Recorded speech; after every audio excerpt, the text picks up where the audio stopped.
പുതിയ വീഡിയോയിലേക്ക് എല്ലാവർക്കും സ്വാഗതം. ഇന്ന് നമ്മൾ പഠിക്കുന്നത് ക്ലാസ് 8ൻ്റെ ചാപ്റ്റർ 3 ആണ്.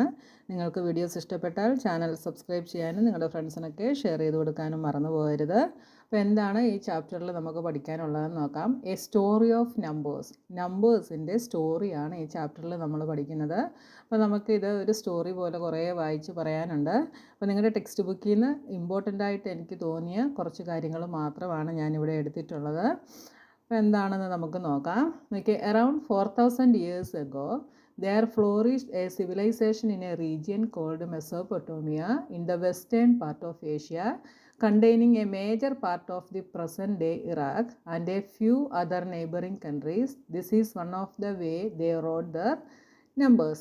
അപ്പോൾ ഏകദേശം 4000 years ago ഏഷ്യയുടെ പടിഞ്ഞാറ് ഭാഗത്തുള്ള മെസോപ്പൊട്ടോമിയ എന്ന പ്രദേശത്ത് സിവിലൈസേഷൻ തഴച്ചു വളർന്നു വന്നു.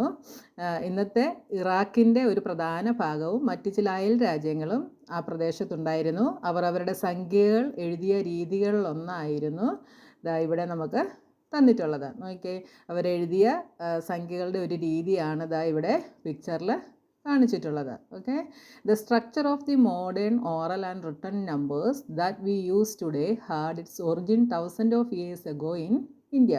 ഇന്ന് നമ്മൾ ഉപയോഗിക്കുന്ന ഓറലും റിട്ടണുമായിട്ടുള്ള നമ്പേഴ്സിൻ്റെ ഒരു ഘടന എന്താണ്, ആയിരക്കണക്കിന് വർഷങ്ങൾക്ക് മുൻപ് ഇന്ത്യയിൽ നിന്നാണ് ഉത്ഭവിച്ചത്.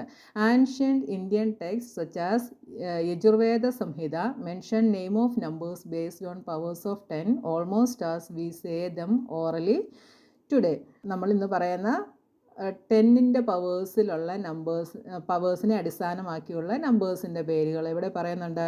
യജുർവേദ സംഹിതകൾ പോലെയുള്ള പുരാതന ഇന്ത്യൻ ഗ്രന്ഥങ്ങളിൽ പരാമർശിച്ചിട്ടുണ്ട്. For example, they listed names for the numbers 1 ഏക. അപ്പോൾ അവർ 1ന് പറയുന്നത് ഏക, 10 ദശ, 100 ശത, 1000 സഹസ്ര, 10,000 യൂത, etcetera, all the way up to 10⁻12 and beyond. അപ്പോൾ 10⁻12 വരെയും അതിനപ്പുറവുമുള്ള സംഖ്യകളുടെ പേരുകൾ അവർ അതിൽ പരാമർശിച്ചിട്ടുണ്ട്. The way we write our numbers today using the digits 0 through 9 also originated and were developed in India around 2000 years ago. ഇന്ന് നമ്മൾ 0 മുതൽ 9 വരെയുള്ള അക്കങ്ങൾ ഉപയോഗിച്ച് നമ്പേഴ്സ് എഴുതുന്ന രീതി ഏകദേശം 2000 വർഷങ്ങൾക്ക് മുമ്പ് ഇന്ത്യയിൽ ഉത്ഭവിക്കുകയും വികസിപ്പിക്കുകയും ചെയ്ത ഒരു രീതിയാണ്. The first known instance of numbers being written using 10 digits including the digit 0 which was then noted as a dot occurs in the Bakhshali manuscript. 0 ഉൾപ്പെടെയുള്ള 10 digits ഉപയോഗിച്ച് നമ്പേഴ്സ് എഴുതിയതിൻ്റെ ആദ്യത്തെ അറിയപ്പെടുന്ന ഒരു ഉദാഹരണം എന്ന് പറയുന്നത് ബക്ഷാലി മാനുസ്ക്രിപ്റ്റ് ആണ്. Aryabhatta was the first mathematician to fully explain and do elaborate scientific computation with the Indian system of 10 symbols.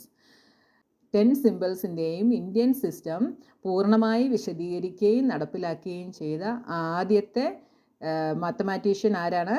ആര്യഭട്ടയാണ് ആദ്യത്തെ mathematician. The most commonly used terminologies for the numbers we use today are Hindu numerals, Indian numerals and the transitional Hindu-Arabic numerals. ഇന്ന് നമ്മൾ ഉപയോഗിക്കുന്ന നമ്പേഴ്സിന് ഏറ്റവും സാധാരണയായി ഉപയോഗിക്കുന്ന പദപ്രയോഗങ്ങൾ ഏതൊക്കെയാണ്? Hindu numerals, Indian numerals and Hindu Arabic numerals. ഈ പദപ്രയോഗങ്ങളാണ് ഇന്ന് നമ്മൾ നമ്പേഴ്സിന് വേണ്ടി സാധാരണയായി ഉപയോഗിക്കുന്ന പദപ്രയോഗങ്ങൾ. It is worth noting that the word Hindu here does not refer to a religion but rather a geography or people from whom these numbers came. ഇവിടെ ഹിന്ദു എന്ന വാക്കൊരു മതത്തെ അല്ല, മറിച്ച് ഈ സംഖ്യകൾ വന്ന ഭൂമിശാസ്ത്രത്തെയോ ആളുകളെയോ ആണ് ഇവിടെ സൂചിപ്പിക്കുന്നത്. The shape of the digit 0, 1, 2, 9 used to write numbers in the Indian number system today evolved over a period of time. ഇന്ന് ഇന്ത്യൻ നമ്പർ സിസ്റ്റത്തിലെ സംഖ്യകൾ എഴുതാൻ ഉപയോഗിക്കുന്ന 0 തൊട്ട് 9 വരെയുള്ള നമ്പേഴ്സിൻ്റെ ഷേപ്പ് എന്താണ്? ഒരു over A period of time, ഒരു കാലഘട്ടത്തിലൂടെ പരിണമിച്ച് വന്നതാണ്. അതാണ് ദാ ഇവിടെ താഴെ കാണിച്ചിട്ടുള്ളത്. നോക്കിയേ, ഫസ്റ്റ് കോളത്തിൽ ഇവിടെ കാണിച്ചിരിക്കുന്നത് ബ്രഹ്മി, അടുത്തത് ഹിന്ദു, അടുത്തത് സാൻസ്ക്രിറ്റ് ദേവാംഗിരി, അടുത്തത് വെസ്റ്റ് അറബിക്കും ഈസ്റ്റ് അറബിക്കും ഉണ്ട്. പിന്നെന്താണ് 11th സെഞ്ച്വറിയിൽ, പിന്നെ 15th സെഞ്ച്വറി, 16th സെഞ്ച്വറി. ഇന്ന് നമ്മൾ എഴുതുന്നത് ഇതാ കണ്ടോ, 1 2 3 4 5 6 7 8 9 പിന്നെ 0. ഇത് 16th സെഞ്ച്വറിയിൽ 16th സെഞ്ച്വറി ആയപ്പോഴത്തേന് ഇങ്ങനെയുള്ള നമ്പേഴ്സാണ്. എന്താണ് 0 തൊട്ട് 9 വരെയുള്ള നമ്പേഴ്സിൻ്റെ ഷേപ്പ് ഓരോ കാലഘട്ടത്തിലൂടെ പരിണമിച്ച് വന്നതാണ് എന്ന് പറഞ്ഞു അല്ലേ. അപ്പോൾ നോക്കിയേ, ബ്രഹ്മി മുതൽ 16th സെഞ്ച്വറി വരെ വന്നപ്പോൾ ഇതാണ് നമ്മൾ ഇന്ന് യൂസ് ചെയ്യുന്ന numbers. The mechanism of counting. ഇനി എണ്ണുന്നതിനുള്ള ഒരു മെക്കാനിസമാണ് നമ്മൾ നോക്കുന്നത്. Imagine that we are living in the Stone Age, say around 10,000 years ago. Suppose we have a herd of cows. Here are some natural questions that we might ask about our herd. അപ്പം നമ്മൾ ജീവിക്കുന്നത് ഏകദേശം ഒരു 10,000 വർഷങ്ങൾക്ക് മുമ്പ് stone ഏജിലാണ് എന്ന് സങ്കല്പിക്കുക. നമുക്ക് ഒരു പശുക്കൂട്ടമുണ്ടെന്ന് കരുതുക. നമ്മുടെ ഈ പശുക്കൂട്ടത്തെക്കുറിച്ച് നമ്മൾ ചോദിച്ചേക്കാവുന്ന ചില ചോദ്യങ്ങളാണ് ഇവിടെ താഴെ തന്നിട്ടുള്ളത്. How do we ensure that all cows have return safely after grazing. ഗ്രേസിങ്ങിന് ശേഷം, അതായത് പുല്ലൊക്കെ മേഞ്ഞതിന് ശേഷം എല്ലാ പശുക്കളും സുരക്ഷിതമായി തിരിച്ചെത്തിയെന്ന് എങ്ങനെ നമുക്ക് ഉറപ്പിക്കാം? Do we have fewer cows than our neighbour. നമ്മുടെ അയൽക്കാരേക്കാൾ കുറവ് പശുക്കളാണോ നമുക്കുള്ളത്? If there are fewer, how many more cows would we need so that we have the same number of cows as our neighbour. കുറവ് പശുക്കളാണുള്ളതെങ്കിൽ നമ്മുടെ അയൽക്കാരൻ്റെ അത്രയും എണ്ണം പശുക്കൾ ഉണ്ടാകണമെങ്കിൽ എത്ര പശുക്കൾ കൂടി വേണ്ടി വരും. We need to tackle these questions without the use of the number names or written numbers of the Hindu number system. How do we do it? Hindu number സിസ്റ്റത്തിലെ സംഖ്യകളുടെ പേരുകളോ അല്ലെങ്കിൽ അതിൻ്റെ റിട്ടൺ നമ്പേഴ്സോ ഉപയോഗിക്കാതെ ഈ ചോദ്യങ്ങൾക്ക് ഉത്തരം കണ്ടെത്തേണ്ടതുണ്ട്. അത് എങ്ങനെ ചെയ്യാം? Here are some possible method. സാധ്യമായ ചില രീതികളാണ് ഇവിടെ തന്നിട്ടുള്ളത്. അതായത് നമുക്ക് കൗണ്ട് ചെയ്യാനുള്ള ചില രീതികളാണ് ഇവിടെ തന്നിട്ടുള്ളത്. അപ്പോൾ അതിലെ method 1, we could tackle the question by using pebbles, sticks or any object that is available in abundance. അപ്പോൾ ഇവിടെ സ്റ്റോൺസ്, സ്റ്റിക്സ് അല്ലെങ്കിൽ ധാരാളമായി ലഭിക്കുന്ന ഏതെങ്കിലും വസ്തുക്കൾ ഉപയോഗിച്ച് നമുക്ക് ചോദ്യങ്ങൾക്ക് ഉത്തരം നൽകാം. Let's choose sticks. നമുക്ക് വടികൾ തിരഞ്ഞെടുക്കാം. For every cow in the heard we could keep A stick. The final collection of sticks tells us the number of cows which can be used to check if any cow have gone missing. അപ്പോൾ ഇവിടെ നമുക്ക് കൂട്ടത്തിലെ ഓരോ പശുവിനും വേണ്ടി ഓരോ വടികൾ നമുക്ക് സൂക്ഷിച്ചു വെക്കാം. വടികളുടെ അവസാനം വരുന്ന കളക്ഷൻസ് പശുക്കളുടെ എണ്ണം എത്രയാണ് എന്ന് നമുക്ക് പറഞ്ഞു തരും. ഏതെങ്കിലും പശുക്കളെ കാണാതായിട്ടുണ്ടോ എന്ന് പരിശോധിക്കാൻ ഇത് നമുക്ക് ഉപയോഗിക്കാം. മനസ്സിലായോ? ഓരോ പശുവിനും അനുസരിച്ച് ഓരോ വടികൾ നമ്മൾ സൂക്ഷിക്കുന്നു. ആദ്യത്തെ പശുവിന് ഒരു സ്റ്റിക്ക്, രണ്ടാമത്തതിന് അടുത്ത സ്റ്റിക്ക്, മൂന്നാമത്തേന് അടുത്ത സ്റ്റിക്ക്, ഇങ്ങനെ പശുവിൻ്റെ എണ്ണത്തിനനുസരിച്ച് എന്ത് ചെയ്യുന്നു? ഓരോ സ്റ്റിക്സും നമ്മൾ സൂക്ഷിച്ചു വയ്ക്കുന്നു. അവസാനം ഇതെല്ലാം കൂടെ കൗണ്ട് ചെയ്ത് കഴിയുമ്പോൾ നമ്മുടെ പശുക്കളുടെ കൂട്ടത്തിൽ എത്ര പശുക്കളുണ്ട് എന്ന് നമുക്ക് കണ്ടുപിടിക്കാനായിട്ട് സാധിക്കും. This way of associating each cow with a stick. ഒരു സ്റ്റിക്കിൽ ഒരു കൗവിനെ അസോസിയേറ്റ് ചെയ്യുന്നു. Such that no 2 cows are associated or mapped to the same stick. Same സ്റ്റിക്കിൽ 2 പശുക്കളെ നമ്മൾ അസോസിയേറ്റ് ചെയ്യുകയോ മാപ്പ് ചെയ്യുകയോ ചെയ്യുന്നില്ല. ഈ ഒരു രീതിയെ നമ്മൾ 1-to-1 മാപ്പിംഗ് എന്ന് പറയുന്നു. അതായത് ഒരു സ്റ്റിക്കിൽ ഒരു കവിനെ മാത്രം അസോസിയേറ്റ് ചെയ്യുന്ന രീതിയെ നമ്മൾ 1-to-1 മാപ്പിംഗ് എന്ന് പറയുന്നു. This mapping can then be use to come up with a way to represent numbers as shown in the table. ഈ ടേബിളിൽ കാണിച്ചിരിക്കുന്നത് പോലെ സംഖ്യകളെ റെപ്രസെൻറ്റ് ചെയ്യുന്നതിനുള്ള ഒരു മാർഗം കണ്ടെത്താൻ ഈ മാപ്പിംഗ് നമുക്ക് ഉപയോഗിക്കാം. നോക്കിയേ, ഇവിടെ നമ്പേഴ്സ് തന്നിട്ടുണ്ട്, ഇതിൻ്റെ റെപ്രസെൻറ്റേഷനും നമുക്കിവിടെ തന്നിട്ടുണ്ട് യൂസിങ് സ്റ്റിക്സ്. അപ്പോൾ നോക്കിയേ, നമ്പർ 1-ന് 1 സ്റ്റിക്ക്, നമ്പർ 2 ആയപ്പോൾ 2 സ്റ്റിക്സ്, 3 ആയപ്പോൾ 3 sticks, 4 ആയപ്പോൾ 4 sticks, 5 ആയപ്പോൾ 5 sticks. ഇങ്ങനെ നമുക്ക് എന്ത് ചെയ്യാം, കൗണ്ട് ചെയ്യാനായിട്ട് നമുക്ക് സാധിക്കും. നമ്പേഴ്സിനനുസരിച്ചുള്ള സ്റ്റിക്കുകൾ എടുത്തിട്ട് നമുക്ക് കൗണ്ട് ചെയ്യാനായിട്ട് സാധിക്കും. അതാണ് ഫസ്റ്റ് മെത്തേഡ് എന്ന് പറയുന്നത്. ഇനി സെക്കൻഡ് മെത്തേഡ് എന്ന് പറയുന്നത്, instead of objects we could use a standard sequence of sounds or name. അപ്പോൾ ഇവിടെ നമ്മൾ വസ്തുക്കൾക്ക് പകരം നമുക്ക് ശബ്ദങ്ങളുടെയോ പേരുകളുടെയോ ഒരു സ്റ്റാൻഡേർഡ് സീക്വൻസ് നമുക്കിവിടെ ഉപയോഗിക്കാം. For example, V could use the sound of the letters of any language. ഉദാഹരണത്തിന് ഏത് ലാംഗ്വേജിലെയും അക്ഷരങ്ങളുടെ ശബ്ദങ്ങൾ നമുക്കിതിനു വേണ്ടി ഉപയോഗിക്കാം. While counting we could make A 1-to-1 mapping between the objects and the letters. അപ്പോൾ നമ്മൾ കൗണ്ട് ചെയ്യുമ്പോൾ ഒബ്ജക്ട്സിനും ലെറ്റേഴ്സിനും ഇടയിൽ ഒരു 1-to-1 മാപ്പിംഗ് നമുക്ക് നടത്താം. That is associate each objects to be counted with a letter following the letter order. അതായത് നമുക്ക് count ചെയ്യേണ്ട ഓരോ വസ്തുവിനെയും ലെറ്റർ ഓർഡർ ഫോളോ ചെയ്ത് നമ്മൾ ഒരു ലെറ്ററുമായി എന്ത് ചെയ്യും, ബന്ധിപ്പിക്കും.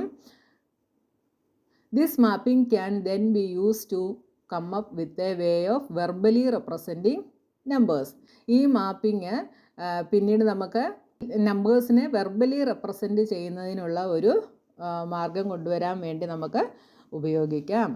For example, we get the following number representation if we use English letters A to Z. അപ്പോൾ A മുതൽ Z വരെയുള്ള ഇംഗ്ലീഷ് അക്ഷരങ്ങൾ ഉപയോഗിച്ച് നമുക്കിനി പറയുന്ന നമ്പേഴ്സിനെ നമുക്ക് റെപ്രസെൻറ്റ് ചെയ്യാം. നോക്കിയേ, 1-ന് നമ്മൾ A എന്ന് റെപ്രസെൻറ്റ് ചെയ്യുന്നു, 2-നെ B എന്ന് റെപ്രസെൻറ്റ് ചെയ്യുന്നു, 3-യെ C എന്ന് റെപ്രസെൻറ്റ് ചെയ്യുന്നു, 4-നെ D എന്ന് റെപ്രസെൻറ്റ് ചെയ്യുന്നു, 5-നെ E എന്ന് റെപ്രസെൻറ്റ് ചെയ്യുന്നു. അങ്ങനെ 26 വരെ നമുക്ക് Z കൊണ്ട് നമുക്ക് റെപ്രസെൻറ്റ് ചെയ്യാനായിട്ട് സാധിക്കും. And obvious limitation of using only the letters of the English alphabet in this form is that it cannot be use to count collection having more than 26 objects. അതായത് ഈ ഒരു ഫോമിൽ ഇംഗ്ലീഷ് അക്ഷരമാലയിലെ അക്ഷരങ്ങൾ മാത്രം ഉപയോഗിക്കുന്നതിൻ്റെ ഒരു പരിമിതിയുണ്ട് അല്ലേ. 26-ൽ കൂടുതലുള്ള വസ്തുക്കളുടെ ഒരു കളക്ഷൻ എണ്ണാൻ ഇത് ഉപയോഗിക്കാനായിട്ട് നമുക്ക് കഴിയില്ല. എന്താണെന്ന് വെച്ചാൽ Z വരുമ്പോഴത്തേന് 26 വരെ ഉള്ളൂ, ബാക്കിയുള്ള ഒബ്ജക്ട്സിനെ എണ്ണാനായിട്ട് നമുക്ക് കഴിയില്ല. How many numbers can you represent in this way using the sounds of the letters of your language. നിങ്ങളുടെ ലാംഗ്വേജിലെ ലെറ്റേഴ്സിൻ്റെ സൗണ്ട്സ് ഉപയോഗിച്ച് എത്ര നമ്പേഴ്സിനെ ഈ രീതിയിൽ റെപ്രസെൻറ്റ് ചെയ്യാനായിട്ട് കഴിയും?